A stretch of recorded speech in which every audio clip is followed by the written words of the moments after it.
और नीतीश जी का जन्म ही उस कानून व्यवस्था को सुधारने के लिए भारतीय जनता पार्टी के सहयोग से किया गया। नीतीश कुमार जी कोई आइसोलेशन में नहीं उभरे, उसी को केंद्र बिंदु बनकर नीतीश कुमार जी नेता बने थे। बिहार में सुशासन को स्थापित करने के लिए भारतीय जनता पार्टी और नीतीश कुमार जी के अलायंस को जनता ने कुछ कमियों के बावजूद भी कई बार जिताया है। तो बिहार में एक प्रकार से जंगल राज भाग 2 का एक प्रकार से उदय हो चुका है। पिछले 12 महीने से इसी अगस्त में नीतीश कुमार जी अलग होकर वहां गए थे। तो क्या नीतीश कुमार जी या तो 2017 में गलत थे, नहीं तो आज गलत है। ऑरा होता है ना जिसके आधार पर शासन चलता है, नीतीश कुमार जी का वो ऑरा बिहार में खत्म हो चुका है, जमींदोज हो गया है। उनके पास स्केपगोट क्या है, बचने का रास्ता क्या? देखिए क्या है कि ये लोग जाली तो देशद्रोही किस्म के लोग हैं, उनको देश से, समाज से, किसी से कोई लेना देना नहीं। नमस्कार, मैं हूं अनूप नारायण सिंह और आप देख रहे हैं बिहार टॉक को। हमारे साथ हैं बिहार प्रदेश भाजपा के प्रवक्ता संतोष पाठक जी। भाजपा ने अपने प्रवक्ताओं को पूरी तरह से सचेत कर रखा है कि जनहित के मुद्दे को किसी भी स्थिति में दरकिनार नहीं करना है और महागठबंधन सरकार इसी महीने 1 साल पूरा कर रही है। कई सारे अनुत्तरित सवाल हैं जिनका उत्तर सरकार के पास नहीं है। जानते हैं संतोष पाठक जी से, कानून व्यवस्था की स्थिति क्यों बिगड़ गई है बिहार में? अनूप जी, देखिए नीतीश कुमार जी और भारतीय जनता पार्टी की सरकार इस बिहार में जनता ने सिर्फ इसलिए चुना था क्योंकि कानून की जो व्यवस्था थी उसको सुधारा जा सके। और नीतीश जी का जन्म ही उस कानून व्यवस्था को सुधारने के लिए भारतीय जनता पार्टी के सहयोग से किया गया था। नीतीश कुमार जी कोई आइसोलेशन में नहीं उभरे थे, वो हमारे ही ताकत से जनता के बीच में जो हमारी स्वीकार्यता थी उसी को केंद्र बिंदु बनकर नीतीश कुमार जी नेता बने थे। और ये स्वाभाविक बात थी कि कानून व्यवस्था बिहार की लालू यादव जी के शासन में पूरी तरीके से खत्म हो चुकी थी, उसका एक प्रकार से सौदा हो चुका था। उसको ठीक करने के लिए, बिहार में सुशासन को स्थापित करने के लिए भारतीय जनता पार्टी और नीतीश कुमार जी के अलायंस को जनता ने कुछ कमियों के बावजूद भी कई बार जिताया है। आज जब उसी गलती की पुनरावृत्ति करते हुए और बिहार को उसी आग में झोंकने के लिए नीतीश कुमार जी लालू यादव जी के यहाँ चले गए, तो बिहार में एक प्रकार से जंगल राज भाग 2 का एक प्रकार से उदय हो चुका है। अभी ज़्यादा दिन नहीं हुआ, 3 दिन पहले पटना के एसएसपी ने प्रेस किया था कि पटना में अकेले 30 दिनों में 30 हत्याएं हुई हैं। अगर इसको बिहार के 38 जिलों में इसी के रूपांतरित करके इसी संख्या को अगर सिर्फ गुणात्मक दृष्टिकोण को ध्यान में रखते हुए आगे बढ़ें तो 38 जिलों में 30 से अगर गुणा करेंगे तो 380 की संख्या बनती है। तो 380 लोग प्रति माह पिछले 12 महीने से इसी अगस्त में नीतीश कुमार जी अलग होकर वहाँ गए थे, तो लगभग 1 वर्ष से 380 लोग प्रति माह यहाँ पर मारे जा रहे हैं, जो आज के समय में लगभग 4000 के आसपास की संख्या बनती है। तो नीतीश कुमार जी को ये बात मालूम था और देखिए उन्होंने स्वयं कहा था 2017 में जब वो हमारे साथ वापस जब आए थे लालू यादव जी का साथ छोड़कर, तो उन्होंने कहा था कि समाज के सवर्ण, अति पिछड़े, दलित, महादलित ऐसे वर्गों को राजद के शासन काल में दबाया जा रहा है।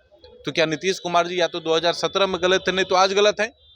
उनके चले जाने से भारतीय जनता पार्टी की सेहत पर कोई असर अब नहीं पड़ता है, क्योंकि जो उनकी ताकत थी वो हमारे साथ थी।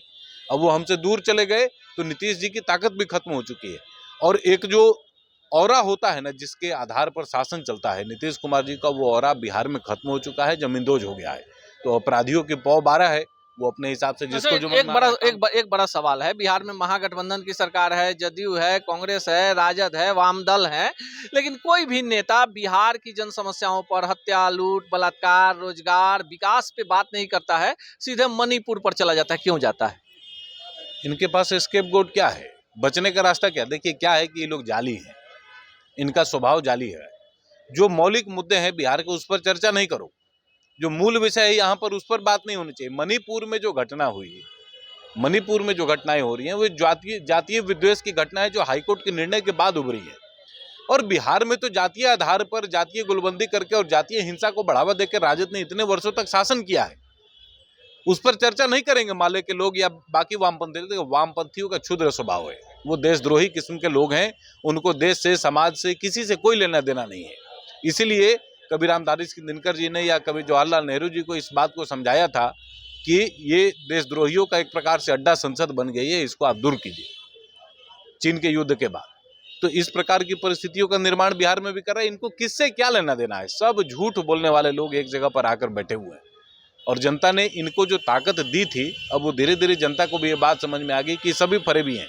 और एक बात जान लीजिए, इन सभी लोगों ने अपने अपने घोषणा पत्रों में अलग अलग प्रकार की घोषणाएं की थी वो सभी घोषणा पत्रों को सामने पिटारा लेकर हम लोग किसी दिन खोलेंगे। बहुत जल्दी उस पर काम हो रहा है। जल्दी किसी दिन खोलकर ये जनता को हम लोग बताएंगे कि ये सभी झूठे हैं, चोर हैं, मक्कार हैं और जानबूझकर किसी एक दल को कमजोर करने के लिए इस प्रकार के बयानबाजी और इस प्रकार के बात। मणिपुर में क्या है इनके लिए? मणिपुर में तो 70 वर्षों का डेडलॉक था, 70 वर्षों की लड़ाई थी और उसको हाईकोर्ट के निर्णय ने पिछले 6 वर्षों में सबसे कम हिंसा पूरे नॉर्थ ईस्ट में रजिस्टर की गई है। मोदी जी की सरकार बनने के बाद पूरे क्षेत्र में शांति थी।